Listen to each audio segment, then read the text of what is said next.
다리오가 자기의 뜻대로 고관 120명을 세워 전국을 통치하게 하고 또 그들 중에 종리 셋을 두었으니 다니엘이 그 중에 하나라. 이는 고관들로 총리에게 자신의 직무를 보고하게 하여 왕에게 손해가 없게 하려 함이었더라. 다니엘의 마음이 민첩하여 총리들과 고관들 위에 뛰어나므로 왕이 그를 세워 전국을 다스리게 하고자 한지라. 이에 총리들과 고관들이 국사에 대하여 다니엘을 고발할 근거를 찾고자 하였으나 아무 허물도 찾지 못하였으니 이는 그가 충성되어 아무 그릇됨도 없고 아무 허물도 없음이었더라. 그들이 이르되 이 다니엘은 그 하나님의 율법에서 근거를 찾지 못하면 그를 고발할 수 없으리라 하고, 이에 총리들과 고관들이 모여 왕에게 나아가서 그에게 말하되 다리오 왕이여 만수무강하옵소서. 나라의 모든 총리와 지사와 총독과 법관과 관원이 의논하고 왕에게 한 법률을 세우며 한 금령을 정하실 것을 구하나이다.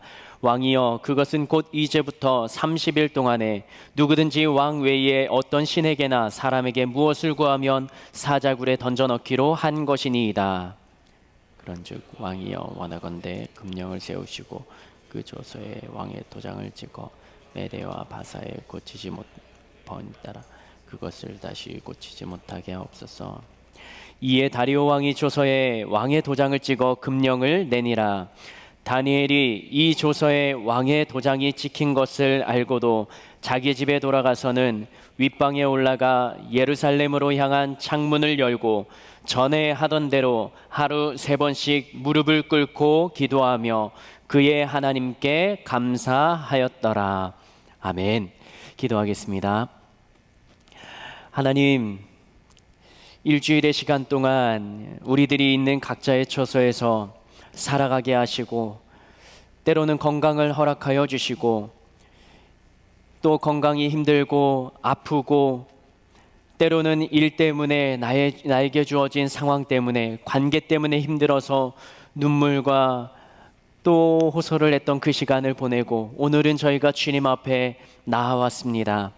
우리의 모든 삶의 현장 가운데 주인으로 계시는 주님께서 그 모든 환경과 상황과 건강까지도 능히 회복시키시며 주님께서 선한 길로 이끌어 가실 줄을 우리들은 믿음으로 고백하오니 하나님, 오늘 주님의 말씀을 깨닫게 하여 주시고 주님의 음성을 들려주시고 우리 안에 생각과 마음이 내 안에 있는 영이 주님의 말씀을 받아 다시 한번 결단하고 또 주님의 말씀대로 순종하며 나아갈 수 있는 힘과 능력을 더하여 주시며 나에게 벌어져 있는 모든 상황들을 믿음의 눈으로 바라보며 해결할 수 있도록 영의 눈을 열어 주시옵소서.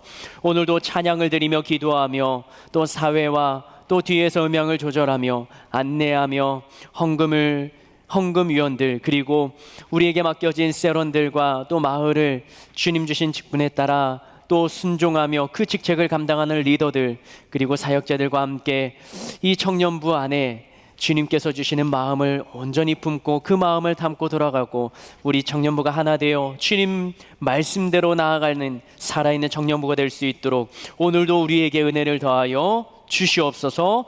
그렇게 하실 주님을 기대하며 예수님의 이름으로 축복하며 기도합니다. 아멘.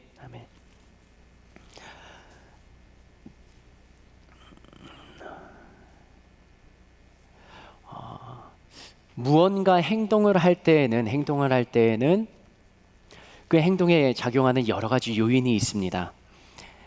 내가 무언가 행동을 하면 거기에는 나의 마음과 뜻이 반영되어 있습니다.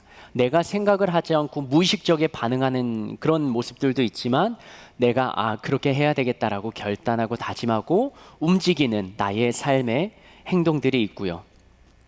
그것은 내가 마음 먹은 것, 그것이 나의 몸과 나의 행동으로 나타나게 되는 것이고요.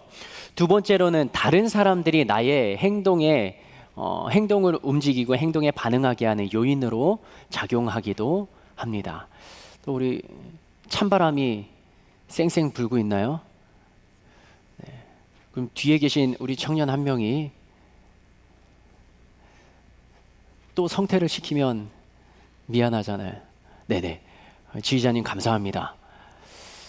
행정처에서 이 에어컨을 이제 꺼달라고 이야기를 해주시면 됩니다. 감사합니다. 첫 번째는 나의 결단과 나의 의지가 나의 행동을 결정하기도 하고, 두 번째는 다른 사람들의 시선. 나는 하고 싶지만 다른 사람들의 시선을 많이 의식한 사람들은 하고 싶은 행동도 하지 못하는 경우도 있고요. 그리고 어떤 거는 나의 목표, 내가 세운 뜻과 목표에 의해서 그것을 이루기 위해서 다른 사람의 시선이나 또 여러 가지 상황들을 이겨내고 내가 그렇게 행동하는 그런 모습들도 있습니다. 어떠한 결과를 내기 위해서 나의 마음과 또 나의 행동들을 통제하고 절제하기도 하는 거죠. 어제는 자려고 누웠는데 겸이가 와서 제 이제 어깨를 주무르고 등을 이렇게 토닥토닥 하는 거예요. 그걸 전문 용어 두 글자로 뭐라고 하죠? 안마라고 합니다. 안마를 받았어요. 그런데 얘가 생각보다 길게 하는 거예요. 아이들은 안마 해줄게요. 쩍쩍쩍쩍 됐죠? 하고 가는 거예요. 5초도 안 돼요. 그런데 길게 해요. 그러면서 겸이가 엄마를 바라보면서 엄마한테 묻습니다. 엄마, 이거 언제까지 해야 돼? 라는 말은 그 뒤에 뭐가 깔려 있는 거예요? 네, 겸이가 무언가 자기가 얻고 싶은 그 욕구가 있는 거죠. 목표가 있는 거예요. 요즘에 물건을 구매하는 재미에 들려서 돈을 밝히기 시작했습니다. 그리고 자꾸 돈을 달라고 하고 가서 무언가를 사는 걸 좋아해요. 그래서 다이소를 가장 많이 갑니다. 싸고 물건의 종류가 다양하고 겸이가 좋아하는 게 많이 있죠. 겸이는 그 물건을 받기 위해서 자기가 하지도 않았던 그 긴 시간 동안 아빠의 등을, 어깨를 안마를 해주고 있었다라는 것이죠. 행동에 대해서 오늘은 이야기를 조금 나눠보고 싶습니다. 지난주에 우리는 염려하지 않기 위해서 신앙의 면역력을 키우는 것을 도전을 했고요. 그 면역력을 키우는 세 가지의 이야기를 빌립보서에서 아무것도 염려하지 말고 세 가지 뭐를 하라고요? 첫 번째, 기도를 하고요. 두 번째는 간구를 하고, 세 번째는 감사까지 나아가자 이야기를 했습니다. 그래서 이 세 가지를 이번 주는 기도, 다음 주 간구, 그 다음 주 감사에 대해서 좀 나눠보고 싶습니다. 그래서 신앙의 명령력이 한순간에 키워지는 건 아니지만 한 단계 한 단계 좀 쌓아 나가면 좋겠습니다. 행동에 대해서 이야기를 했는데, 우리가 하는 기도라는 행위도, 기도라는 행동도 나의 의지, 나의 뜻, 그리고 나의 목표가 그 안에 반영이 되어 있습니다. 내가 어려운 일을 당하면 무엇을 합니까? 기도를 하죠. 그리고 이 문제를 해결해 달라는 마음으로 하나님 앞에 대면하는 시간이 많이 늘어나게 됩니다. 나의 속마음이 기도 중에 반영되기도 하고, 그리고 내가 힘들 때, 아니면 내가 무언가 특별한 일이 생겼을 때 기도를 해야 되겠다라는 결단을 하고 주님의 전을, 교회를 찾거나 아니면은 집에서 기도의 시간을 확보합니다. 나의 결정이 거기에 반영되는 것이죠. 지난 일주일 우리들은 얼마나 기도를 했습니까? 하루에 한 번은 할 수 있지만 데살로니가전서 5장 17절 말씀처럼 쉬지 말고 기도하라는 그 성경 말씀을 나의 삶에 가져온다면 나는 얼마나 쉬지 않고 얼마나 많이, 또 얼마나 긴 시간 주님과 대면하는 시간을 가졌습니까? 오늘 우리가 읽었던 다니엘서 6장에는 기도의 사람으로 이 사람이 등장하는데 세 글자 누군가요? 다니엘입니다. 이 다니엘이 기도했던 모습을 오늘 6장에서는 이렇게 기록하고 있어요. 같이 한번 읽어볼까요? 다니엘서 6장 10절 말씀 읽어보겠습니다. 다니엘이 기도하는 기도의 모습이에요. 시작. 다니엘이 이 조서에 왕의 도장이 찍힌 것을 알고도 자기 집에 돌아가서는 윗방에 올라가 예루살렘으로 향한 창문을 열고 전에 하던 대로 하루 3번씩 무릎을 꿇고 기도하며 그의 하나님께 감사하였습니다. 네 가지로 정리하면 전에 했던 대로 오늘도 했다라는 거예요. 그리고 하루에 몇 번이요? 하루에 3번 기도합니다. 그 다음에 기도하는 자세는 어떻습니까? 서서 기도합니까? 네, 여기서 기록하는 건 그 집에서 무릎을 꿇고 기도합니다. 그리고 기도를 한 다음에 무엇을 했다고요? 감사를 했다고요. 나의 기도 모습, 우리들의 기도 모습은 어떻습니까? 전에 하던 대로 우리들은 기도를 하고 있습니까? 전에 했다라는 건 내가 기도를 많이 해왔다는 그 가정이 세워져야 전에 하던 대로, 우리들의 삶은 전에 하던 대로 기도를 하지 않았다, 이렇게 첫 문장이 기록될지도 모르겠습니다. 그러면 기도한다면 하루에 몇 번이나 기도합니까? 다니엘은 3번 정해서 기도합니다. 나는 몇 번이나 기도하고 있나요? 그리고 세 번째는 기도의 자세예요. 다니엘은 무릎을 꿇고 기도했죠. 옛날에는 제가 어렸을 때만 해도 이 온돌 문화, 교회가 온돌 문화여서 의자를 놓고 의자를 치우고 무릎 꿇고 통성 기도를 하거나 부흥의 집회를 하거나 그런 문화가 있었습니다. 여러분들의 신앙의 기억 속에는 무릎 꿇고 기도했던 적이 얼마나 많이 있습니까? 우리가 수련회를, 여름 수련회 올라가면 기도원에서는 무릎 꿇고 기도할 수 있는 환경이 되지만 여기에서는 거의 일상생활에서는 무릎을 꿇을 일이 거의 없는 것이죠. 그리고 기도를 하고 기도 다음에 무엇을 했다고요? 감사를 했다는 거죠. 그런데 나는 기도하고 일어서기 바쁩니까? 기도하고 나는 하나님 앞에 감사의 고백을 드렸던 적이, 기도와 함께 감사합니다라는 고백을 했던 기억이 있습니까? 다니엘은 왜 그렇게 매일같이 하루에 3번씩 시간을 정하고 장소를 정하고 이 기도의 모습을 고정시켜서 주님 앞에 기도를 드렸을까요? 기도 제목이 많아서 그렇게 매일같이 기도를 했을까요? 아니면 문제가 많아서 하나님 앞에 아뢰을 게 많아서 기도를 했을까요? 기도라는 것을 우리가 3주 전에도 우리가 계속 나누었지만, 기도가 나의 문제를 하나님 앞에 아뢰는 것만이 기도가 아니라 하나님과의 대화, 하나님의 뜻을 내 가슴속에 담는 거예요. 그렇다면 다니엘이 고백했던 이 감사라는 단어 속에는 하나님께서 주시는 마음이 내 마음속에 담겨지고, 그 하나님의 마음을 깨닫고 내가 살아갈 힘과 용기와 도전을 얻어서 주님 감사합니다라고 고백하는 그러한 내용도 담겨 있지 않았을까 생각을 해봅니다. 기도의 내용이 많아서가 아니라 문제가 많아서 주님 앞에 기도의 시간을 구별해서 드렸던 것이 아니라 습관이 되었던 거예요. 일부러 정해놓은 거예요. 그 시간을 하나님과의 만남, 보이지 않는 하나님을 인정하고 그 하나님 앞에 서는 것이고, 하나님과 조용한 시간에 조용한 장소를 구별해서 하나님 앞에 나의 시간을 드리는 것이죠. 이것이 다니엘의 정체성이었습니다. 한번 따라할까요? 정체성. 다니엘은요, 삶을 살아가면서 나는 하나님을 인식하고 하나님을 인정하고 살아가겠다. 그게 기도라는 모습으로, 행동으로 다니엘에게는 나타났던 것이죠. 삶의 중심에 하나님을 모시고 하나님을 인식하고 그분의 존재가 나의 삶에 느껴지지 않는다 할지라도 인정하면서 고백하며 살아가는 삶, 그 하나의 행위가 기도였다라는 것이죠. 우리가 기도를 하는 횟수를 다른 말로 표현하면 나의 신앙의 정체성으로 대변할 수도 있습니다. 그 하나로 모든 것을 표현하고 담을 수는 없겠지만 내가 하나님을 얼마나 인식하고 있느냐에 따라서 기도의 횟수가 많이 늘어날 수도 있다는 것이죠. 기도는 신앙의 정체성이라고도 할 수 있습니다. 정체성은 뿌리이자 근본이죠. 나를 움직이게 하는 동력인 것입니다. 일본이 우리나라를 점령했을 때 우리나라의 말을 쓰지 못하게 했죠. 그리고 우리의 이름도 다 일본식으로 개명하게 했다라는 것이죠. 한국말을 쓰지 못하게 하고 이름을 개명시킵니까? 왜 개명시켰습니까?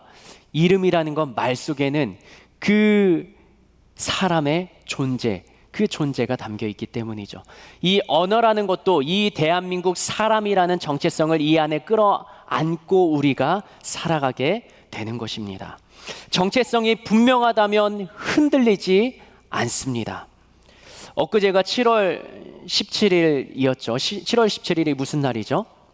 제헌절이죠. 옛날에는 빨간 날이었는데 요즘에는 빨간 날은 아니지만, 대한민국의 헌법을 공포한 것을 기념하여서 1947년 7월 17일 이 날을 기념하여서 제정한 국경일, 또 그 제헌절입니다.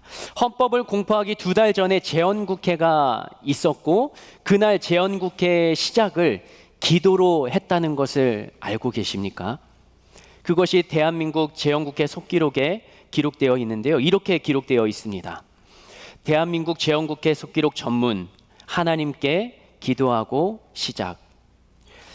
1948년 5월 31일 재헌국회의 출발은 다음과 같은 기도문으로 시작하였다. 대한민국의 출발이 감사 기도로 시작되었다. 임시의장 이승만 대통령이었죠. 대한민국 독립민주국 제1차 회의를 여기에서 열게 된 것을 우리가 하나님에게 감사해야 할 것입니다. 종교, 사상, 무엇을 가지고 있는지 누구나 오늘을 당해가지고 사람의 힘만으로 된 것이라고 우리가 자랑할 수 없을 것입니다. 그러므로 하나님에게 감사를 드리지 않을 수 없습니다. 나는 먼저 우리가 다 성심으로 일어서서 하나님에게 우리가 감사를 기도를 드릴 터인데 이윤영 의원 나오셔서 간단한 말씀으로 하나님 앞에 기도를 올려주시기를 바랍니다. 이렇게 국회의장이 선포를 하고 그 다음에 이윤영 의원이 하나님 앞에 기도를 드리고 시작했던 민족이 우리 대한민국입니다. 왜 회의를 시작하기 전에 나라의 건국을 이렇게 시작했습니까? 정부를? 이 하나님에 대한 믿음과 신앙이 이 나라의 독립과 회복과 또 앞으로 나아갈 방향이 이 하나님께 있다라고 이 당시에 이승만 대통령 또 그 사람들은 그렇게 믿었던 것이죠. 그리고 기도하고 시작을 했다라는 것입니다. 우리들이 살아가면서 내가 가진 기준, 내가 가진 정체성 이것이 흔들려 버리면 나의 많은 것이 무너집니다. 그리스도인의 정체성을 이야기하자면 많은 것들이 있겠지만 그 중에 하나를 기도라고 오늘은 이야기하고 싶습니다. 다니엘이 그것을 보여주었던 것이죠. 전에 하던 대로 하루에 3번씩 무릎을 꿇고 기도하며 감사했다라는 것이죠. 다니엘이 이렇게 기도를 드렸던 시대 상황을 살펴보면 다니엘이 총리의 위치에 있는 것입니다. 넘버 3의 자리예요. 왕이 있고요. 그 당시 다리오 왕이 있었고 그 왕 밑에 고관들 대신들 또 그 사람들 위에 총리 3명을 세웠는데 그 중에 한 명이 다니엘이었습니다. 삶은 평안하고 아주 행복하고 누리면서 살았던 다니엘의 삶이었습니다. 그런데 다니엘서 6장 10절 말씀의 기록, 4가지 그 다니엘의 기도의 모습을 기록했던 그 상황은 총리의 자리에 있었지만 이런 일이 벌어지는 때였습니다. 다니엘 6장 11절에서 12절 말씀 같이 한번 읽겠습니다. 시작. 그 무리들이 모여서 다니엘이 자기 하나님 앞에 기도하며 간구하는 것을 발견. 여기서 말하는 무리들은 다니엘을 싫어하는 사람들이에요. 다니엘보다 직위는 낮지만 다니엘이 이방 나라에 바벨론이라는 나라의 포로로 잡혀왔는데 이 귀족 다니엘이 뽑히고 그의 신앙과 믿음과 견문을 가지고 총리의 자리까지 올라간 것입니다. 요셉과 비슷하죠. 이방 나라의 총리 자리에 올라와 있는 이 사람이 다른 이 고위 관직들은 눈에 가시였던 것입니다. 그래서 그 다니엘을 공격하려는 상황이에요. 그래서 12절 말씀 이렇게 기록하고 있습니다. 읽겠습니다. 시작. 이에 그들이 나아가서 왕의 금령에 관하여 왕께 아뢰되 왕이여 왕이 이미 금령에 왕의 도장을 찍어서 이제부터 30일 동안에는 누구든지 왕 외에 어떤 신에게나 사람에게 구하면 사자굴에 던져넣기로 하지 아니하였나이까 하니 왕이 대답하되 이르되 이 일이 확실하니 메대와 바사에 고치지 못하는 규례니라 하는지라. 다니엘이 사자굴에 들어갔다 살아나온 것은 우리가 알잖아요. 그 들어갔던 원인이 뭐냐면 30일 동안 왕이나 누구든지 신이나 왕 외에 다른 신이나 사람이나 누구에게 구하는 기도를 하면 간구를 하면 그 사람을 사자굴에 집어넣겠다라는 거죠. 다리오 왕 바벨론 왕 말고 다른 사람에게 다른 신에게 절하는 사람을 겨냥한 법을 만들고 이것을 통해서 다니엘을 공격하려고 했던 것입니다. 잡히면 사자굴 속에 들어간다고요. 다니엘은 총리 자리에 있어요. 국가의 넘버 3입니다. 그리고 누리면서 살 수 있는 자리입니다. 부족한 게 없죠. 그리고 이 법령이 30일 동안만 유효한 거예요. 그렇다면 다니엘은 30일 동안만 집에서 무릎을 꿇지 않으면 되는 거예요. 무릎을 꿇는 행위를 보고 이 사람들이 하나님 앞에 기도한다라고 다른 사람들이, 다니엘을 공격하는 사람들이 그렇게 생각을 했으니까 나는 그 기도하는 행위의 모습을 바꾸면 되는 거예요. 서서 눈만 감으면 누가 기도한다고 알겠습니까? 그런데 다니엘은 그렇게 하지 않았다라는 거죠. 30일만 버티면 되는데도. 그래서 다니엘 6장 10절은 이렇게 기록합니다. 같이 읽겠습니다. 시작. 다니엘이 이 조서에 왕의 도장이 찍힌 것을 알고도 자기 집에 돌아가서는 윗방에 올라가 예루살렘으로 향한 창문을 열고 전에 하던 대로 하루에 3번씩 무릎을 꿇고 기도하며 그의 하나님께 감사하였더라. 전에 해왔던 대로 하루에 3번씩 무릎을 꿇고 기도하며 감사를 표현합니다. 누구에게요? 하나님께요. 다니엘의 믿음은 하나님 빼고서는 자신은 아무것도 아니라는 믿음이, 정체성이 분명하게 자리하고 있었습니다. 30일만 버티고 30일만 아닌 척하면 되는데, 30일만 기도하지 않으면 되는데 다니엘은 그 30일조차 포기할 수 없었던 것이죠. 그만큼 굳건한 신념과 정체성이 다니엘에겐 서 있었다는 거죠. 하나님을 향한 자신의 믿음의 정체성. 평안한 삶, 누리는 삶, 권력과 물질보다도 다니엘에게 가장 중요한 것은 하나님이었고, 그 하나님 앞에 서는 자신의 믿음, 이것이 다 사람들이 보지 않는다 할지라도 하나님께서 보고 계시기 때문에 이것을 포기할 수 없었다라는 것이죠. 그 신앙의 정체성이 바로 기도라는 행위로 다니엘에게는 나타났던 것입니다. 사무엘 선지자는 이런 표현을 쓰기도 합니다. 기도에 대해서요. 사무엘상 12장 23절 말씀 같이 한번 읽어보겠습니다. 시작. 나는 너희를 위하여 기도하기를 쉬는 죄를 여호와 앞에 결단코 범하지 아니하겠다.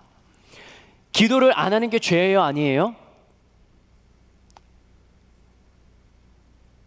기도 안 하는 게 죄입니까, 아닙니까?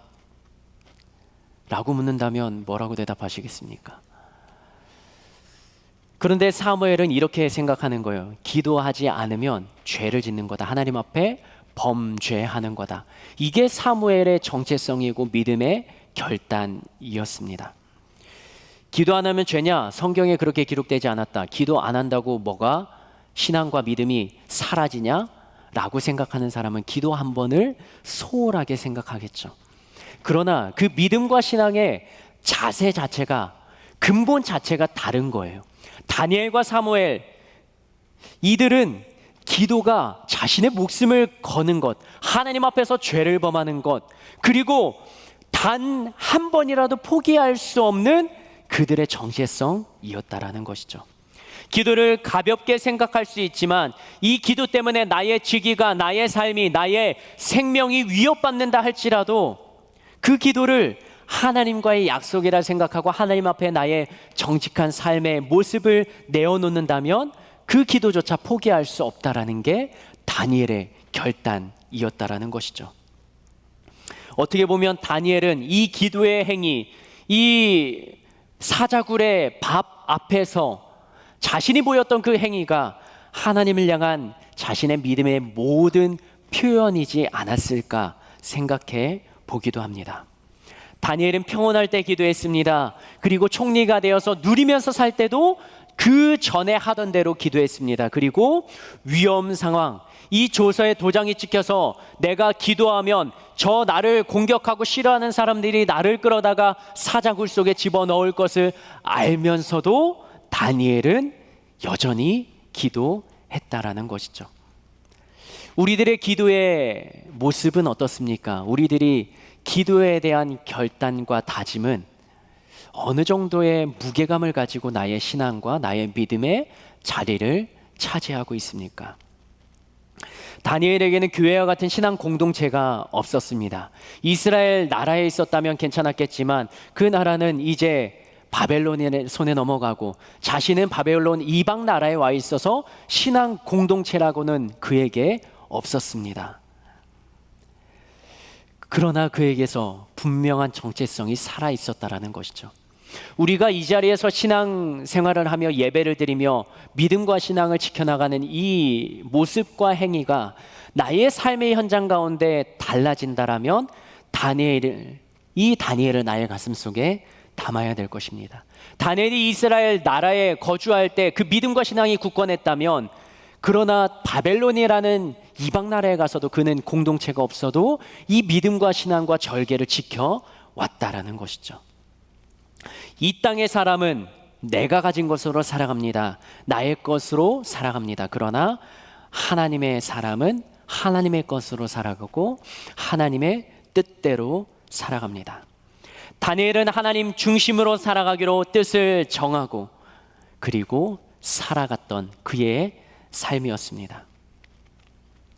뜻을 정한다는 건 이것과 같습니다. 악기를 조율하는 것, 그것과 같지 않을까 생각을 해봅니다. 악기를 연주하기 전에 반드시 해야 되는 것이 조율입니다. 튜너가 있기도 하고요, 기준이 되는 그 음을 듣고 내가 가진 악기의 또 내가 가진 악기를 맞추어 가는 것이죠. 기준이 되는 표준 음이 있어요. 그 음에 악기의 나의 음을 맞추는 거예요. 그리스도인의 이 조율이 필요합니다. 나의 삶의 방식이 있죠. 나의 라이프 스타일이 있어요. 그리고 나의 신앙의 색깔과 나의 신앙의 기준이 다 있을 거예요. 그러나 그 기준이 하나님 편에 서서 하나님의 말씀에 근거하여서 나의 기준이 하나님의 말씀에 어긋난다라면 그 기준대로 살아갈 것이 아니라 그 어긋난 기준대로 살아가서 나의 자기 만족을 가지고 믿음의 생활을 한다라고 할 것이 아니라 하나님의 기준, 하나님의 말씀에 나의 삶, 나의 믿음을 조율해서 맞추는 것, 그것이 필요하다라는 것이죠.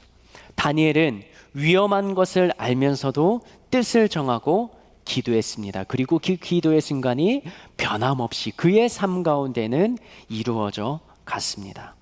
알고도 하는 것은, 내가 피해 입을 것을 알고도 하는 것은 나의 의지가 있다라는 것이죠. 꾸준히 한다는 것은 나의 행동에 확신이 있다라는 것이에요. 그럼에도 내가 안 좋아질 것을 알면서도 한다라는 것은 내가 내린 결정과 판단에 믿음과 신뢰가 있다라는 것이죠. 사람의 생각 완전하지 않죠. 하나님의 뜻 완전하신 그분께 나의 마음과 생각과 나의 신앙의 태도를 맞추어 가는 것, 우리가 해야 되는 것 아닐까요? 이 다니엘의 삶에 어떠한 삶이 펼쳐지냐? 다니엘서 6장 15절과 16절 말씀이에요. 같이 한번 읽어볼까요? 시작. 그 무리들이 또 모여 왕에게로 나아가서 왕께 말하되, 왕이여 메대와 바사의 규례를 아시거니와 왕께서 세우신 금령과 법도는 고치지 못할 것이니이다 하니, 이에 왕이 명령하매 다니엘을 끌어다가 사자굴에 던져 넣는지라. 왕이 다니엘에게 이르되, 내가 항상 섬기는 너의 하나님이 너를 구원하시리라. 여기서 왕이 다니엘을 사자굴 속에 던지면서 외쳤던 그 말 띄워주세요. 내가 항상 섬기는 너의 하나님이 너를 구원하시리라. 이건 조롱의 말이었을까요? 아니면 위로의 말이었을까요? 왕이 다니엘을 사자굴 속에 집어넣습니다. 던져넣었어요. 그러면서 네가 항상 섬기는 너의 하나님이 너를 구원하시리라. 조롱의 말이었을까요? 아니면 다니엘이 진짜 그렇게 이루어지기를 바라는 마음이었을까요? 이방 나라의 왕입니다. 정말 재미있는 것은요, 이 다니엘을 위해서 이렇게 사자굴 속에 던져졌던 그 순간에 금식하며 기도했던 사람이 있다는 것, 여러분들 알고 계십니까? 다니엘서 6장 17절과 18절 같이 한번 읽어볼까요? 시작. 이제 다니엘이 사자굴 속에 들어간 상태예요. 17절입니다. 이에 돌을 굴려다가 굴 어귀를 막음에 왕이 그의 도장과 귀족들의 도장으로 봉하였으니 이는 다니엘에 대한 조치를 고치지 못하게 하려 함이었더라. 18절이요. 왕이 궁에 돌아가서는 밤이 새도록 금식하고 그 앞에 오락을 그치고 잠자기를 마다하니라. 다니엘을 사자굴 속에 넣은 사람이 누구라고요? 이 바벨론의 왕이라고요. 그런데 다니엘이 사자굴 속에 들어가자 궁에 돌아가서 밤이 새도록 금식하고 오락도 하지 않고 잠도 자지 않고 걱정하고 염려했던 사람이 누구라고요? 그 사자굴 속에 넣었던 다리오 왕이요. 이 다니엘 스토리 중에 이 내용을 알고 있었습니까? 총리 고관들은 다 죽이려 하는 사람이 다니엘인데 왕은 그 다니엘을 살리려고 했어요. 그 다음날 하루가 지나서 보통 사람이었으면, 일반 사람이었으면 이 다니엘이 사자밥이 되어서 피투성이었겠죠. 그 다음날 왕이 새벽같이 그 사자굴 앞으로 뛰어갑니다. 19절 같이 한번 읽겠습니다. 시작. 이튿날에 왕이 새벽에 일어나 급히 사자굴로 가서, 20절이요. 다니엘이 든 굴에 가까이 이르러서 슬피 소리질러 다니엘에게 묻되 살아계시는 하나님의 종 다니엘아, 내가 항상 섬기는 내 하나님이 사자들에게서 능히 너를 구원하셨느냐 하시니. 왕이 외쳤던 이 한 문장은요, 걱정과 염려와 슬픔과 아픔이 다 담겨 있는 말이에요. 죽었을 것을 상상하고 그 앞에 가서 외치는 거예요. 다니엘아, 다니엘아, 네가 살아있냐? 그때 기적과 같이 21절 이렇게 소리가 들립니다. 시작. 다니엘이 왕에게 아뢰되 왕이여, 원하건대 왕은 만수무강 하옵소서. 나의 하나님이 이미 그의 천사를 보내어 사자들의 입을 봉하셨으므로 사자들이 나를 상해하지 못하였사오니 이는 나의 무죄함이 그 앞에 명백함이오며 또 왕이여, 나는 왕에게도 해를 끼치지 아니하였나이다 하니라. 진짜 그리스도인의 삶은 이런 것입니다. 그리스도인을 싫어하고 비판하는 사람이 없을 수는 없어요. 그러나 정직하게 살아가고 믿음 앞에 온전한 믿음으로 살아가는 그 그리스도인 옆에는요, 하나님을 믿지는 않지만 그 사람을 사랑하고 종하고 격려하고 도와주는 하나님의 천사 같은 사람이 늘 있다라는 것입니다. 다니엘에게 불이익이 펼쳐져도 그는 감사합니다. 그리고 사자굴 속에 던져집니다. 왜요? 그게 다니엘의 정체성이었으니까요.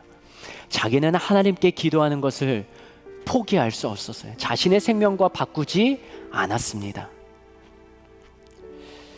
그렇지만 손가락질이 아니라 그 다니엘을 품고 사랑하는 그 왕의 마음을 다시 한번 경험하게 되는 것입니다. 다니엘은 신앙만 지킨 것이 아니라 이렇게 살아갔던 것입니다. 같이 한번 읽어볼까요?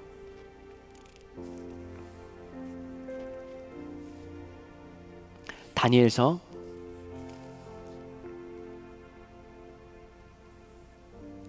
6장 4절 말씀입니다. 다니엘서 6장 4절이요. 같이 한번 읽겠습니다. 이거는 고관들이 다니엘을 고발할 때의 내용이긴 하지만요. 시작. 이에 총리들과 고관들이 국사에 대하여 다니엘을 고발할 근거를 찾고자 하였으나 아무 근거, 아무 허물도 찾지 못하였으니 이는 그가 충성되어 아무 그릇됨도 없고 아무 허물도 없었음이더라. 띄워주시겠습니까? 다니엘은 자신의 믿음과 신앙을 지킵니다. 그런데 세상 사람들이 바라보기에 완전 고지식한 기독교만 강조하는 사람이 아니라 세 번째 줄 거기에 있잖아요. 두 번째 줄 후반부부터요. 아무 근거, 아무 허물도 그에게선 찾을 수 없었습니다. 다니엘은 인품도 인성도 완벽한 사람이었어요. 그리고 사람들과의 관계도 모난 부분이 없었습니다. 그리고 왕에 대해서는 이 모습이었어요. 이는 그가 충성되어 아무 그릇됨도 없었다. 다니엘이 아까 사자굴 속에서 고백했던 말이 있지 않습니까?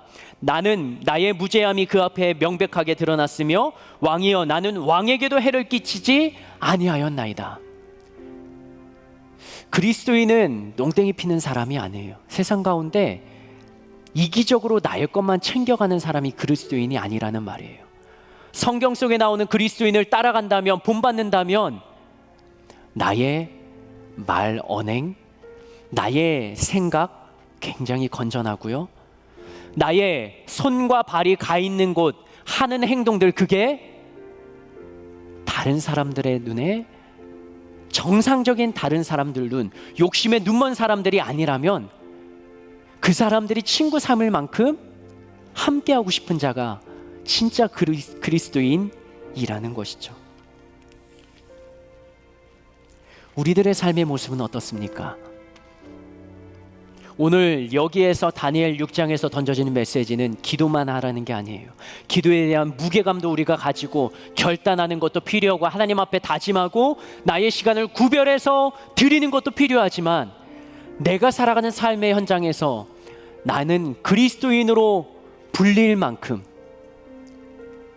나의 삶이, 나의 동료들, 나의 가족들이 보기에 부끄러움이 없는가?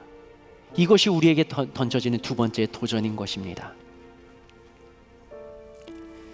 여러분들은 어떻게 살아가시겠습니까? 그냥 전에 하던 대로 내 방식대로 살아가시겠습니까? 아니면 전에 해왔던 것은 있지만 거기에 더해서 살아가는 자가 되시겠습니까? 아니면 전에 해왔던 것, 그것이 오늘 주님이 주시는 말씀과 깨달음의 반대가 된다면 그것을 완전히 포기하고 다시 한번 주님의 길로, 믿음의 걸음을 떼기로 결단하시겠습니까?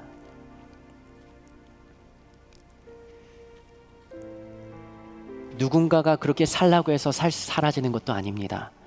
처음에 시작하면서 행동이라는 것을 이야기했죠. 나의 의지, 나의 뜻, 나의 결단, 나의 마음이 먼저 동해야 되는 거예요.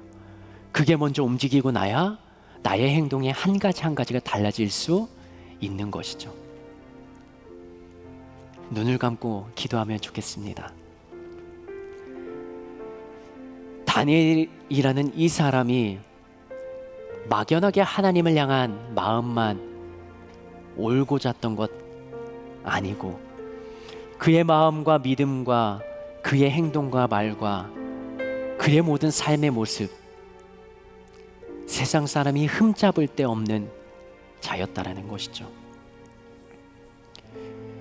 기독교가 욕을 먹고, 기독교가 손가락질 당하고, 코로나 때문에 기독교가 전체 공지로, 문자로 발송되는데 언급될 만큼 그렇게 우리가 잘못하며 살았습니까?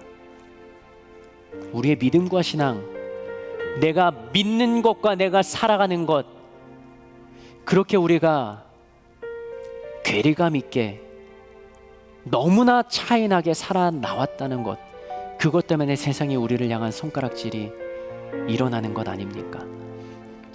이 시간 주님 앞에 함께 기도하며 나아갑시다. 하나님, 나의 이전의 삶을 돌아보며 주님의 말씀에 기준을 삼아 내 안에 바꿀 것이 있다면 달라지게 하여 주시고, 결단하게 하여 주시고, 내가 살아가기로 다짐하고 결단하는 믿음의 행동이 있다면 나의 정체성으로 자리 잡아, 나의 정체성이 흔들리지 않을 만큼 굳건한 믿음으로 자리 잡아서 나도 다니엘처럼 하나님의 사람이 되게 하여 주시옵소서.